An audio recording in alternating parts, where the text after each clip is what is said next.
recording. Okay. Yes, I see that the recording has started. Very well, then we will start. First of all, I would ask you, could you please introduce yourselves a bit for us? Who are you? I was, first of all, hi, I'm Maria Vlasiou. My last name does give trouble to non-Greek speakers because the vowels at the very end, they don't know what to do with them. So I typically say to students, it's like U at the end, like ku. I am Greek. I live in the Netherlands with breaks since I think 2002. I went to the States for a while in between for my postdoc.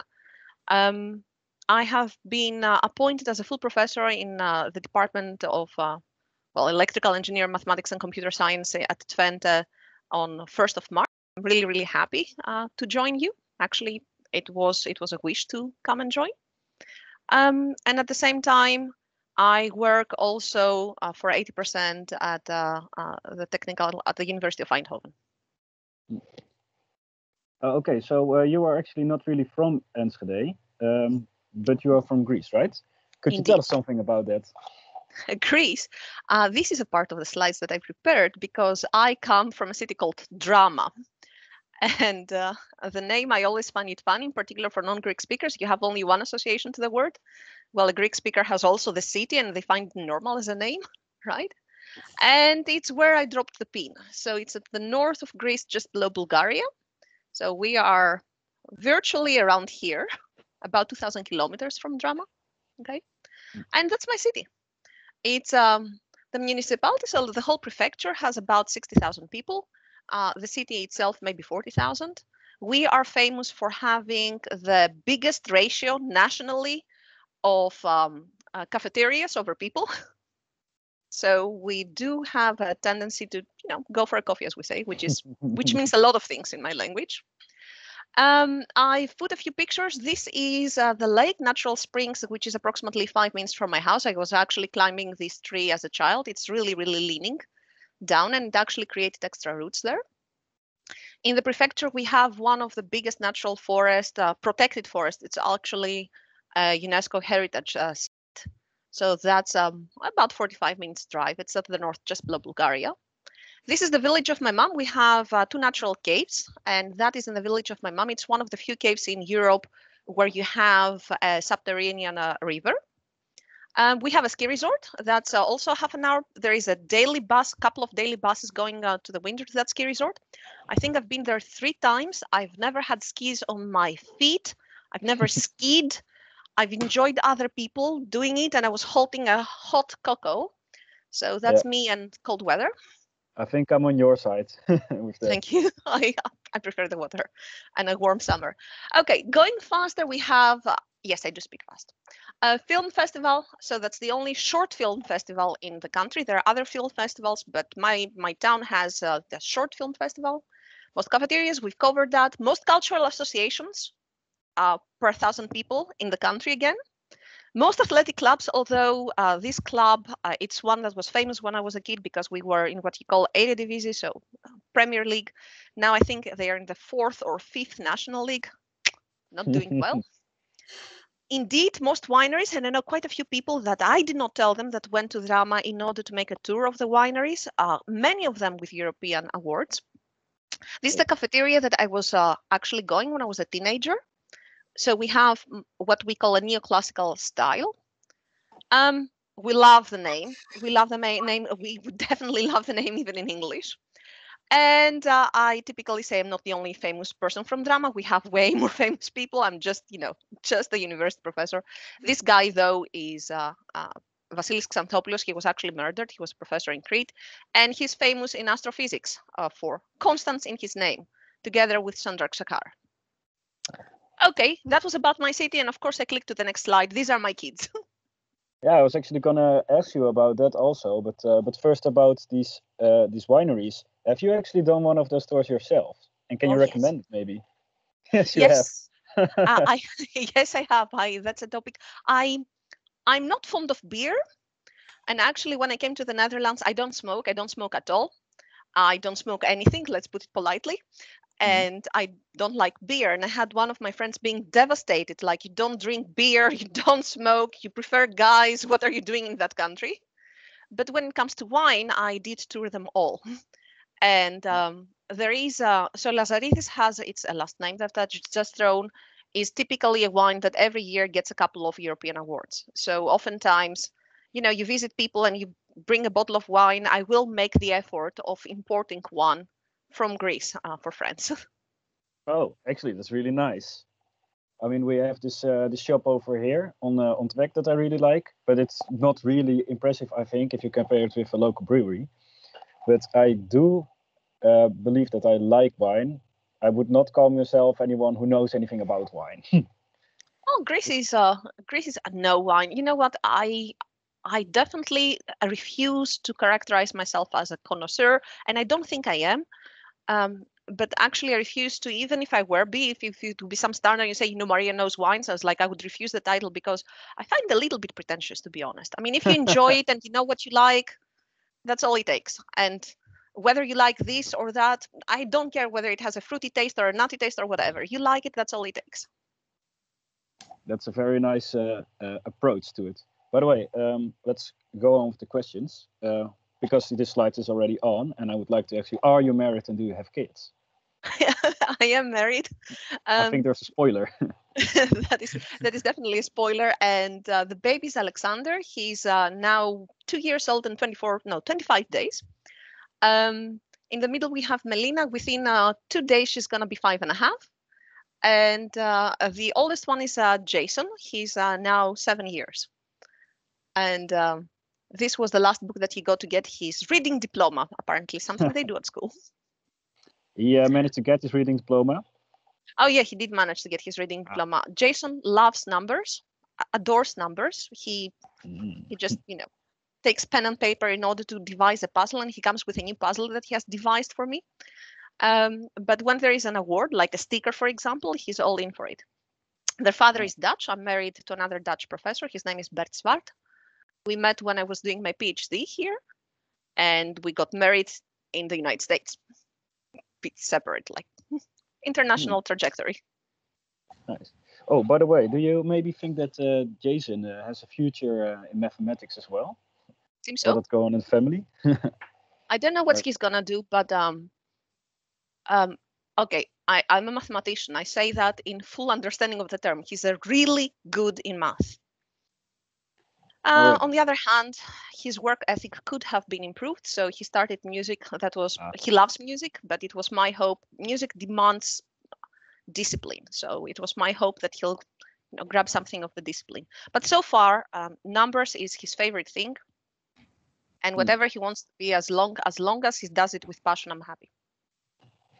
Nice. Also, of course, with discipline, I think maybe he's a bit young to really have a lot of discipline. So there's this continuous discussion about nurture and nature.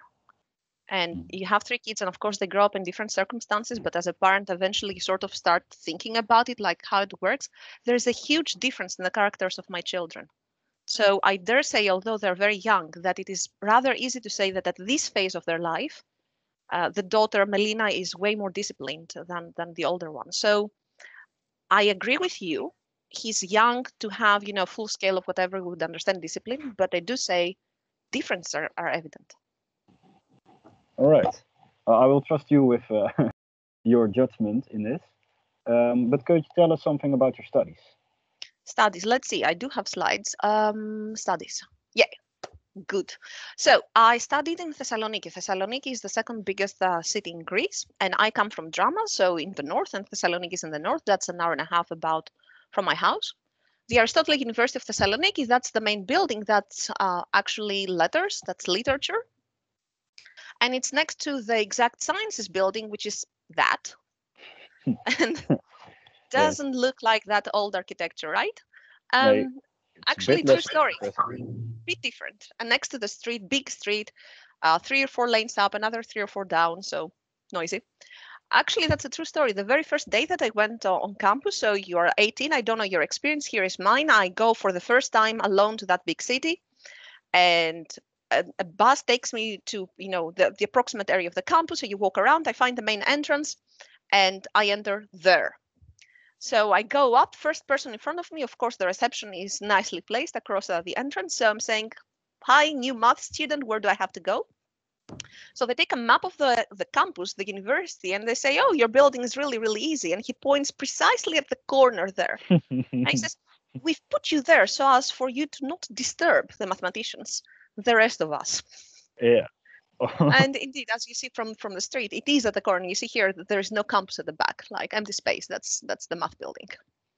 And studies, I did my bachelor's in Greece. I actually finished both pure math and applied math, and these are two separate degrees, but I love math, so the more math, the merrier. And I finished a bit early, so then I went to Germany, which I'm skipping here, with an Erasmus exchange program. I was following 3 masters then in math education, financial math, and pure math. And then while I was there, I interviewed in the Netherlands for PhD positions, and I accepted the one that was offered to me in Eindhoven. So this is a research institute, Random. That's where I did my PhD. It is located on the TU campus, where I stayed for 4 years. This was the office of the secretaries, and mine was across that. That's my PhD. So yet another spoiler. I should know my slides better. Yeah, you could maybe still discuss a bit about your PhD now that we're here anyway. I do have only 2 slides. So in my PhD, what essentially I did, it was in queuing theory, stochastic processes. I started my PhD when I was 22, and I felt a little bit too young to commit to one direction. So they offered me 2 positions, and they told me, why don't you study both topics for like 3-4 months, and then you make a choice. And actually, I chose for topic A and ended up doing topic B, but this is topic B. So topic B came about when I came across a paper in operations research for warehousing, and it was describing a carousel system. Now, a carousel is a machine where you put items and it rotates to bring the item to the picker. So this little unhappy box is a human picker that picks items.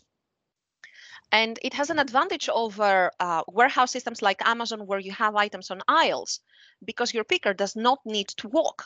You're just located at a spot, so you can actually pick way more things because you don't have the long walking times. On the other hand, you're limited in space because you're limited to how many items you can fit in a machine. So for some industries, it makes sense. And the question that they had there was, they had 2 of these machines. So imagine this little box, that's an abstraction, as a machine, and you have a picker who picks an item here and then goes to pick an item there, and then alternates between these 2 machines. And the question that the paper was answering was, how much time is wasted? How much time does the picker wait? Because she went to pick an item here, and the machine was not done rotating to bring the new item in front of her. So there is some waiting time there. Now, the equation that describes the waiting time is almost identical to the most famous equation in queuing theory. So that the most famous equation is the equation that describes the waiting time in a supermarket. And again, an abstraction. Let's say Lindley's recursion it is called. It describes the MM1 queue, the GG1 queue. And this equation, it was the same with one sign wrong. And this had not appeared in the literature before, like a Lindley type recursion with a wrong sign. So effectively, to wrap it up, what I did is I repeated the standard things if you had queuing theory, like studying the MM1 queue, the MG1 queue, the GM1 queue. But these systems, it was the analogous systems, but with the wrong sign. Actually, once upon a time, I explained in detail to one of the most famous people in stochastic processes, Søren Asmussen, my topic. So I told him in 3 words, I'm doing Lindley's recursion with a minus instead of a plus in front of W. And he says, like, why? And then I start explaining to him that it arises naturally.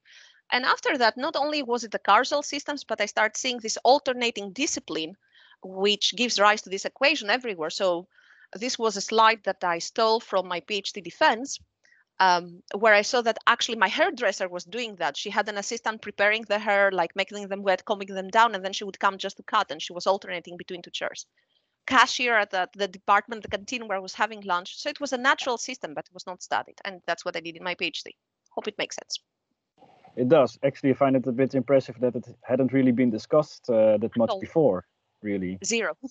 Because I can imagine that it really comes up a lot, especially if it's already derived from a very famous equation. Yes, and now actually there is quite some literature. I see. I'm currently referring a paper. I can't say more about that, where other groups have picked up extensions of that equation and they're working on it. And now they have observed that it arises naturally in many systems. Hmm. Okay, yeah. Let's not go too long into this because I would like to ask you also something about your hobbies and free time. So, first of all, could you maybe tell us about your hobbies? What kind of Let's hobbies see. do you have? So what do? Whenever I just want a 3-minute break or a 5-minute break, I am torturing the piano. Torturing is the right thing, but it relaxes me. Because essentially I need to concentrate, forget anything else, and just focus on what I'm reading in front of me. And that does give me a mental break. So that is one thing that happens regularly throughout the day.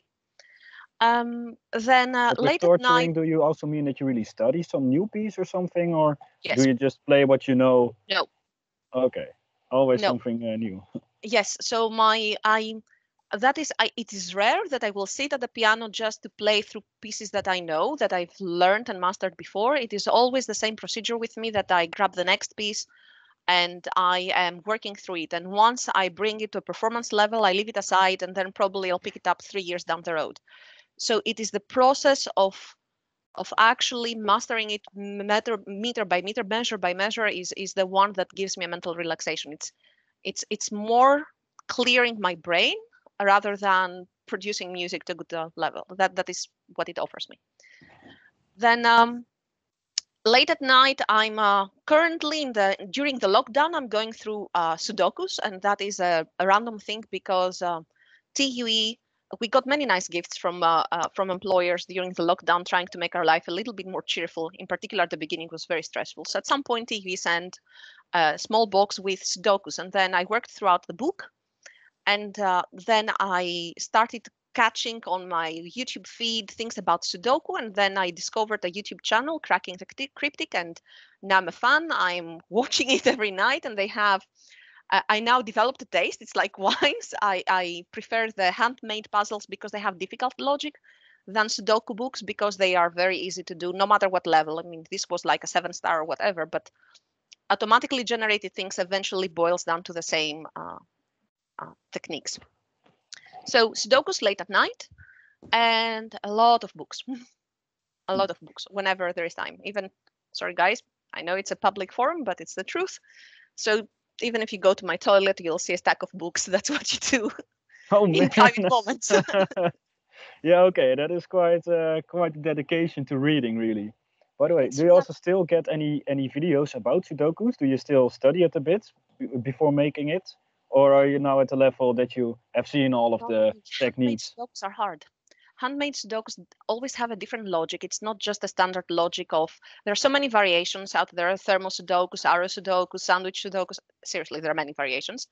And I first attempt to solve it. Sometimes it takes me half an hour, sometimes it takes me an hour. Yes, deep into the night. I start around 10 o'clock, and that's the last thing I'm going to do at night. And then I go through the video. And I have to admit that there are two people in the channel. With one of these two guys, I put the video at 1.5 speed, and with the other guy, I put the video at 1.25 speed. Yeah, It still okay, makes well, perfect sense. I can imagine all the time actually. Sometimes with lectures as well when they are You should recorded try it with because my lectures. I don't think you'll manage. yeah, I haven't really seen any of your lectures, but I can kind of imagine that doing it even faster for me would be hard to follow. So students typically comment that my lectures are very well structured and clear, but I'm one of the lecturers where they cannot speed up the video. Yeah, okay, but that's actually nice, right? It's best if you really don't have to speed up the video or anything. But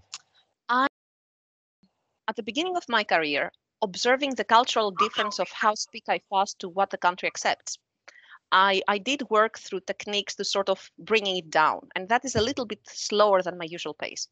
Um, so, for example, articulating my words extremely clearly does bring my speed down. But then eventually, you learn with a bit of experience, and a bit of experience comes within a year, that you can't be busy with this because then you sort of are not busy with what you should be busy, which is the message, the content, how students receive it, whether there is clarity. So I decided that it makes more sense to be a natural, to like speak at a natural speed, but I did develop tricks to make my message clearer, which is my message is now very well structured. It has chapters. I'm giving you an overview at the very beginning. Again, like so this proof has 3 steps, and now we're going to do the first. Okay, guys, so we now complete the first. Now we start with the second. So there are many reset points. And it's now natural so that even if people were tired by the number of words, they can follow where we are in the process. But speaking At least slowly. that is. I noticed that you are speaking maybe a bit slower and than we were a bit ago when we were discussing in Dutch some stuff. So thanks for that, I think, because for me that is a bit nicer. But maybe it also comes a bit with practice, I think. That if you think about it and you don't really try to get the message across as best, then eventually you just talk a bit different automatically. So there are a lot of studies in linguistics about that, about the speed and also the patterns, the words that you choose. And long story short, as we are not in a linguistics class, but I do find linguistics fascinating, speed is culturally correlated. Of course, it's also a personal thing. I mean, there's variation among Greeks and everything. And it has to do also with the number of vowels, the percentage of vowels that you have in a language. So Southern languages statistically have a higher percentage of vowels in their language than Northern languages. And one theory, that's a theory, is we need to exhale more, to breathe more air out, to cool down due to the heat. Seriously, that's not Maria's theory. That's a theory.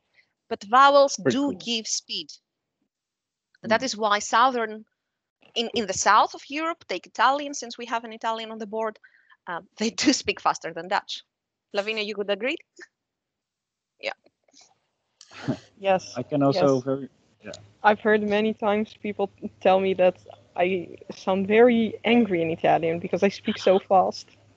Okay, here's the story. The very first time that my husband, back then a boyfriend, heard me speak in Greek, it was on the phone to my mom. I hadn't talked to her for a week, and we're just calling, and he starts annoying me every about 30 seconds, and that's literal, that's not metaphorical. What are you saying? What did you say? What are you saying now? And I was getting upset with him. Like, I'm talking to my mom once per week for 5 minutes, and you want a real-time translation now? So I say to my mom, just a second, let me see what this idiot, seriously, sorry, Bert, wants. So I turned him extremely mad, and it's like, what do you want? It's like, why are you fighting with her? And then I come down, it's like, fighting? We're talking about the weather, literally. It was the most blasé, relaxed conversation about the weather, and he was shocked because he thought that I picked up the phone, and within 30 seconds we started having a row. Yeah, we are very slow talkers. I can very much imagine that. I mean, I also heard you talk with one of your children once, and I was like, okay, well, damn, that's really fast. But okay. They're definitely bicultural. Yeah, yeah. Well, I can imagine that. But I would like to ask something else than the language as well about free time. So maybe you can tell us a bit how your student life was like. Student life. Oh, Jesus. It was almost non-existent. So I started university as the rest of the students by following the norm. Here's a schedule. The first thing that I did when I went to Thessaloniki is register for Spanish and Italian, and then I registered to university. The first semester was pretty much follow the schedule, except meteorology, which was one of the suggested courses that I did not take. But starting from the second semester, my father was diagnosed with cancer. At which point, long story short, because that would be too long of a story and not very pleasant for lunch, I started working like crazy. So I finished 2 bachelors effectively in a total of 2 years. Plus, I'm an international registered teacher of Spanish. I failed my Italian degree. I mean, I reached the level, but I have 1 level below. So I finished, let's say, my Spanish and Italian. I was playing handball professionally, and I had 0 time for sleep, and that was my mechanism in order not to think. So student life was busy. Yeah, but you also stayed a bit busy, I think, until now. I mean, you have like a full-time professor in Eindhoven, or was it No, in part-time? Twente. Let's not mix this up. Yeah, Twente okay, is way more advanced than Eindhoven in these things. Okay, so you're a full-time professor here and a part-time professor in Eindhoven. I am an associate professor. Professor. Yeah. Check. And then again, you were also, I believe, the professor of European women in the Netherlands. Oh, I'm. There is an mathematics. association of women in mathematics in the Netherlands, and I'm the president thereof for the past 4 years now. Indeed, I do have a slide somewhere. Would you like to hear more about this? Yeah, I would very much like to hear a bit more about that. Let me find current project. I'm skipping them. Yes. So EWM, the Netherlands, is the European Women in Mathematics. There exists an organization called the European Women in Mathematics, and they have national chapters. The one in the Netherlands was established around 2013, I think, by Valentijn Karemaker and one more person that I'm ashamed right now that I don't remember. And I started chairing the organization since 2017. So roughly speaking, what we do is we have a fixed number of events like soft skills workshop, math day. We have a session in the National Math Congress that exists. We do a lot of networking for PhDs. So this is one thing, events for academia and students. We do a lot of outreach. So these are some fixed bullets such as sponsoring, but there are a lot of international projects that are being called, like a portrait of women mathematicians. Currently, we are running a Wikipedia effort of trying to translate Wikipedia pages of women mathematicians in our own language, say Lavinia, Italian, me, Greek, Dutch for our volunteers. We are also running a poster. We're trying to make a poster of women mathematicians, famous women mathematicians, and just, simply display it in universities and high schools to give some visibility. I negotiated with a Dutch journal called the New Archief voor de Wiskunde. So it's a national journal from the Royal Math Society to have a column there presenting the work of women mathematicians in the country. And Clara Stegenhuis is actually from Twente, is actually the one now responsible for is curating the column. And that is going well together with Francesca Ricci. She's now in Leiden. We run a national campaign of a woman in STEM. So essentially, we present through our social media quotes and the presentation of women scientists and many other things that happen internationally, as I said. I should go faster, but it is a passion.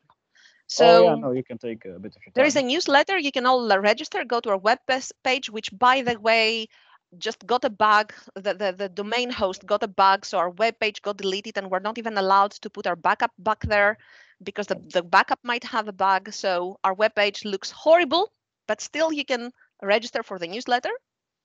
If you happen to be a woman in math, sorry guys, we also have career development grants, even for students, if there is something that you would like to fund. So you can check the website if it is accurate about conditions. We have a mentor program. Men and women can participate. We are open for all men out there, as long as they support our mission. So to wrap it up, we're visible in social media. Please go join. And in 2 sentences, what we're trying to do is, in the Netherlands, we have the lowest percentage of women in academia in the whole Europe. And in math, we have the lowest percentage of women. This probably, if I'm talking and I'm being accurate here, like that we have a European position that distinguishes us as a country, this cannot be explained easily by just simply cultural differences. How different are you from Belgium or Denmark, right? But you are different. So as an association, roughly speaking, we are trying to gently keep the discussion going and try to find out and possibly suggest why, what could address this. But maybe for like bachelor students who are women, it's not that often that they want to get a grant or anything. But what are the most interesting events maybe for those younger mathematicians, women? Actually, the last year, one of our grants went to a bachelor master students from Leiden. But what she wanted to do, she volunteered for years to go to Africa and to math camps for girls. And before the website crashed, we actually had her report. So she asked for funding, which she was doing on private means, in order to go teach math to African schoolgirls for a month. Quite a noble goal. Exactly. We found that a good goal. So indeed, we have given money to, there are a lot of math camps and summer schools for students, not in the Netherlands. That's not something we do in the Netherlands, but in the United States, that's standard. So that's another program that we have funded. So it is indeed not common for Dutch students to request money for funding, but it is a cultural phenomenon rather than lack of opportunity or things to do. Yeah, I'm a bit surprised by that example because at first I would only imagine that it's like funding for your own personal project, but like teaching math to other people, that's a very different thing. Like I was No, thinking, and for projects, if it is for projects, one of our conditions is that you should explain to us why what you're asking cannot be funded by other resources. So if you have a research project that typically came with a grant and that has travel funds, so actually it would be very, very rare that you would be able to justify that. But suppose, Eric, that you have this amazing blog that popularizes math, right? And it has become extremely successful, and now you wish to change your blog into a YouTube channel for which you need a little bit of funding for video editors. So yeah, that's out of the box. And if indeed we would all agree that the added value of popularizing mathematics, of bringing it to a broader audience is significant, then that would be a great thing. And then you would step in and still fund that, actually. Fund is a big word. Our grants are small. We fund up to a maximum amount that we have. Okay, but yes, we would contribute. You would also, you would support that. Okay, because I follow some of those channel, not necessarily women. Now that I think about it, but I think it is a good idea actually. Popularizing math is always nice. Yeah, I find it. I don't know how much time you have, but we still have plenty actually. Great. So thank you very much. I think it has become evident from this corona pandemic that you will see that there is a good percentage of the general public, no matter what country you are in, that have a difficulty accepting scientific fact. They even call it opinion or alternative facts or any other things. But you see that there are people who feel strongly that scientists don't really know what they're talking about. And I'm not here to argue that scientists, yes, do know what they're talking about, but I am arguing that it could be possible that the way that we're communicating science could be improved. Yes, I can understand that you'll never manage to capture everybody. Yes, I can understand that fear may cause people reactions. I'm not a psychologist to be very, very articulate about that. I can understand that there are other factors. You'll never get them all. They may be tired from all these measures, so they would rather reject the message because they don't like the message. But still, it cannot be, in my view, it is rather evident that science communication is important, because otherwise you can do what you want, but you have a real situation where you need to listen to scientists and then there is resistance. So I do see value in learning how to communicate math better. I think also, correct me if I'm wrong, but I think that Fente also was running at some point a communication in science competition. I mean, I know Nijmegen was doing it, and I know there is a national one, and I think I've caught it also in Twente, but I don't have more details about that. So if you are an intern or a PhD student, or even a master student who did an internship, and you think you can communicate your audience, you could actually be eligible to participate, like give a 5-minute pitch of your project. Yeah, that sounds really cool. I didn't know that if we had that. Maybe people could look into that if that's interesting for them. So Clara Stegenhuis might know more. Okay, sure. But let's continue on another topic actually, because let's talk a bit about some mathematics. So first of all, how did you become interested in mathematics? Oh, I think I should thank, not blame, my father. I hope it's thanking.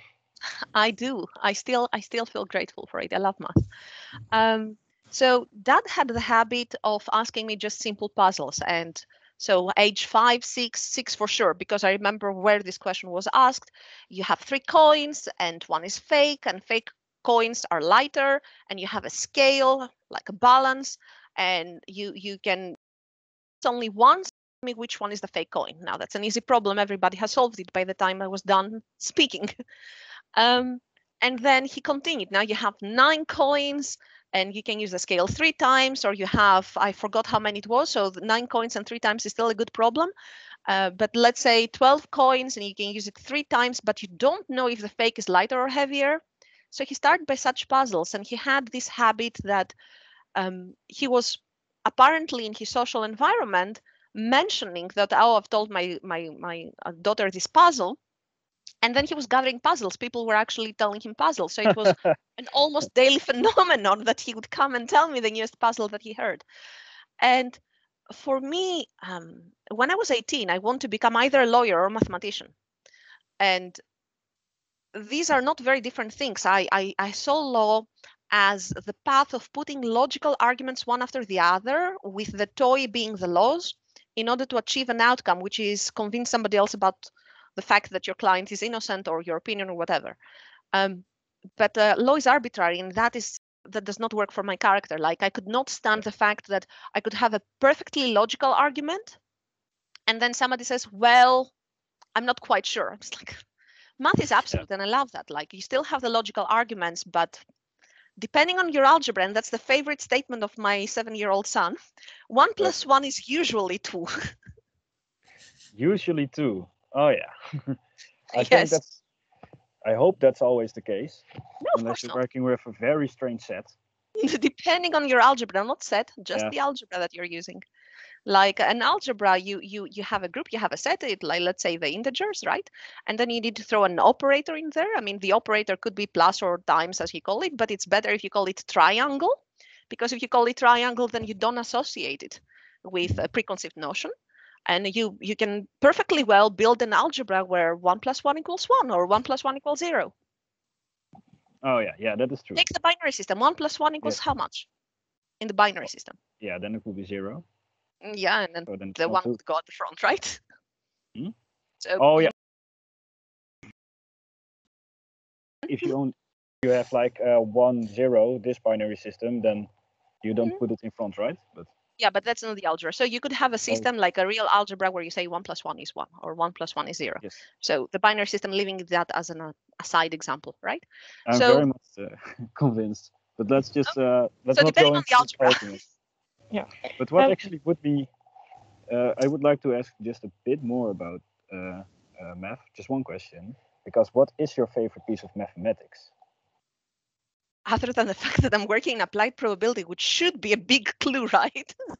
It should be, but I'm still interested if you really have a favorite like equation or favorite piece or something of mathematics. Okay, leaving aside anything in stochastic processes and in applied probability, which really is an area that I like, and I like it because it's still math, right? But it's the area of mathematics most errors happen because it works against our intention most times. Yes. But leaving that aside, my minor actually was in set theory.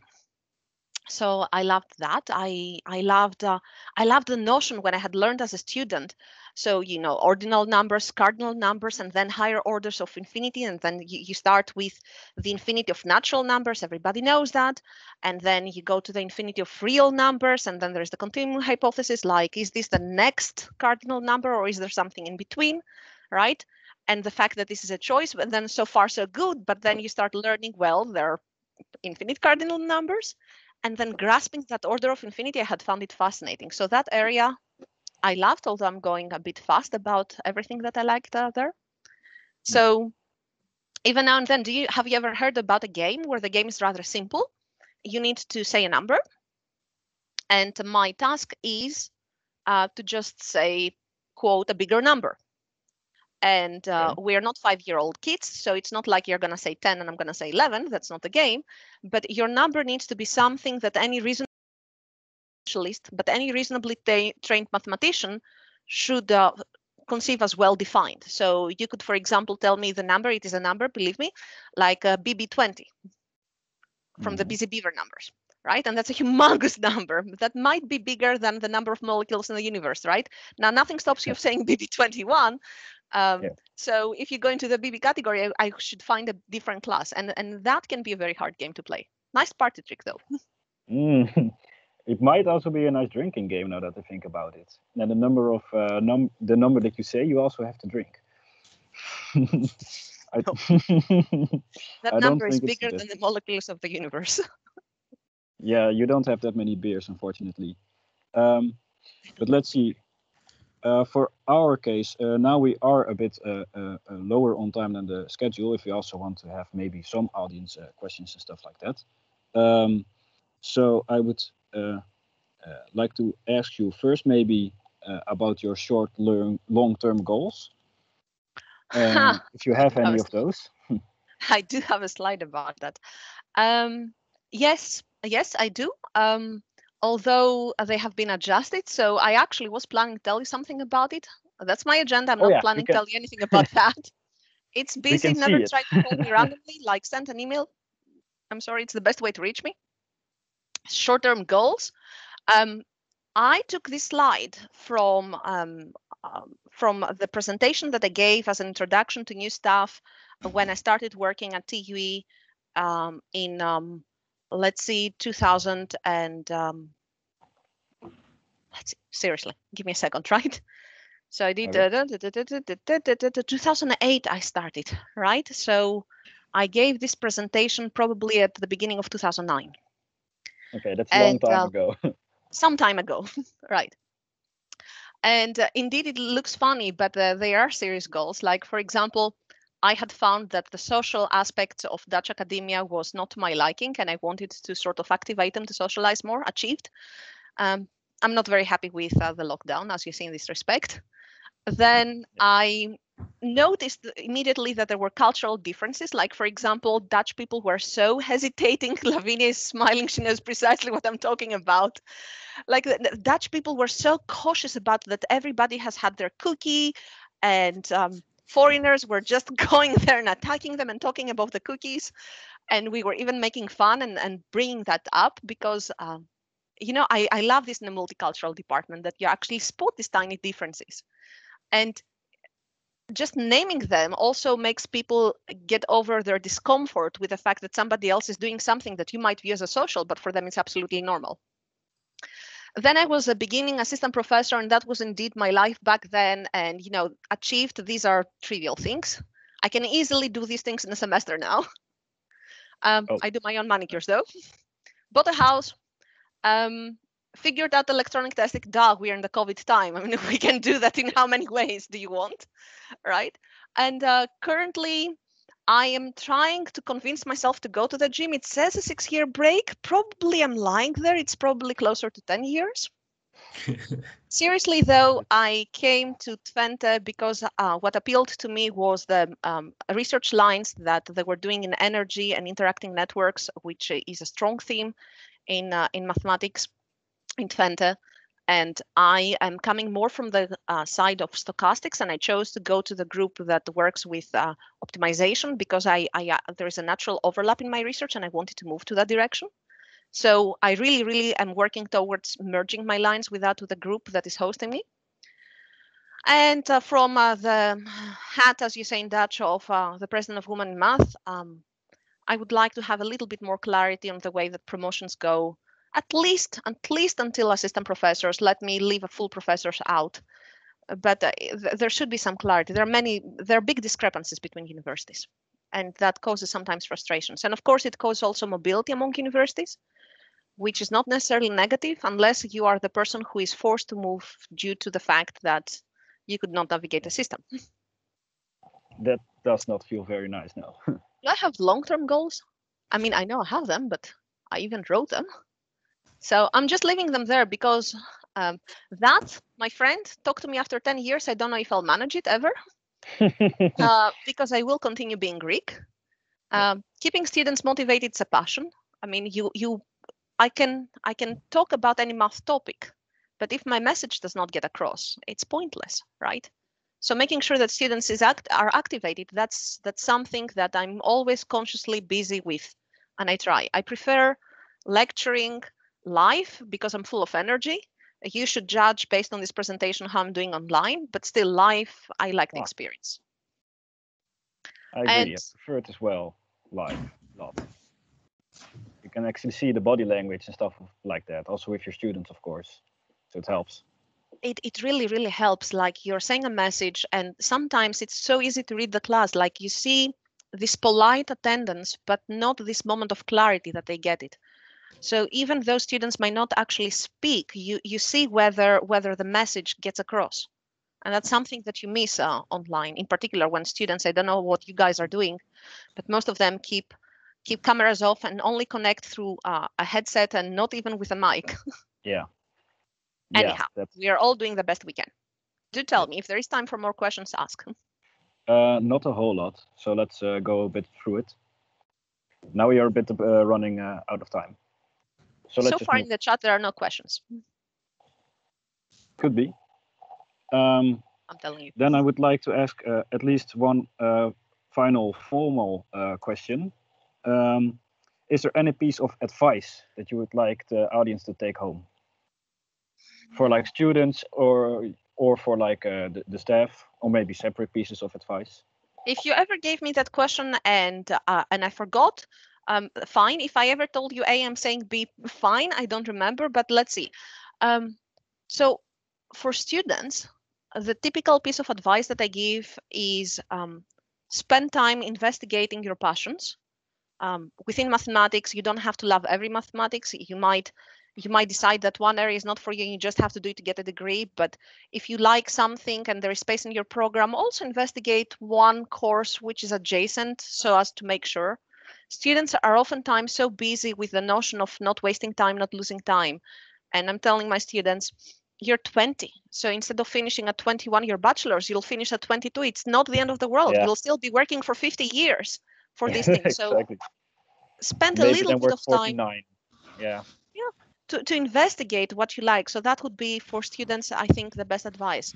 For assistant professors, I'll get to your PhDs in the middle because actually the middle camera is of a PhD student. But for assistant professors, talk to others who have been there, because absolutely every assistant professor at the very beginning is trying to juggle it all, which indeed was my goal when I wrote my previous slide years ago. And sometimes it can feel isolating. So talk to others. And people typically talk to others when it is extremely late, when they are up to here with problems. So just that's something that I did in Eindhoven years ago. I just established a monthly lunchtime just to talk to women of all ranges, right? And like a coffee time, you might just start chatting, but then things just emerge. So talk to others, not when you think it's time to talk habitually, and that will prevent most of the things. And for PhD students, seriously, guys, sorry, hang in there. It's a process where it matures you scientifically in an amazing degree. I started my PhD by being a student, like doing what I was told. Then I continued my PhD by being a good student, namely doing what I was told and even a bit better and to a professional level. And then I earned my PhD, and I earned my PhD when I hit the problem that I could not solve. I eventually solved it, but it's beyond persistence. It's beyond. It's just cracking it, like that level of going through a level which is beyond a difficult exercise and saying, no, we're going to see it from 20 different times until it happens, like that determination. That's what the PhD process is about. And it's a hard task, but it's so rewarding at the very end. Like once you get it, once I produced a paper in my first year, a paper in my second year, a paper in my third year, and 4 papers in my next semester. So just by the rate, you can see that something happened after my third year. If you are at the paper a year and then you have 4 papers in 4 months, something happened. Then it was, I had understood the process. So hang in there, it's rewarding. All right. If you ask me tomorrow, I'll have Very different much, advice, but for today, that's the advice. I think this advice is, at least the student advice for me, sounds very useful. And I hope the other people also may take this message home. But that was actually it for all of my questions, at least. So if anybody in the chat maybe wants to ask something, because we are also running a bit to the end of the break. Indeed, let's start in a few minutes. Yeah, if there are no further questions or anything, then I would very much like to thank you, Maria, for this wonderful Thank you for interview. the talk. I enjoyed it. Yeah, I too enjoyed it. I mean, it's very easy to talk to you, I think. Certainly with the conversations previously in Dutch, you just have a habit of telling nice stories as soon as you think about one. So It's really Yeah. easy to hear you speak. But then I think we will finish off this interview. Could you send me a mail later on with the recording, and then we can put Yes, it. although I do believe it will appear also here in the chat. So by clicking on the same link, you should be able to see it. But of course, I'll send you an email also. Yes. Okay. Shall I stop the recording? Yes, you may. Okay.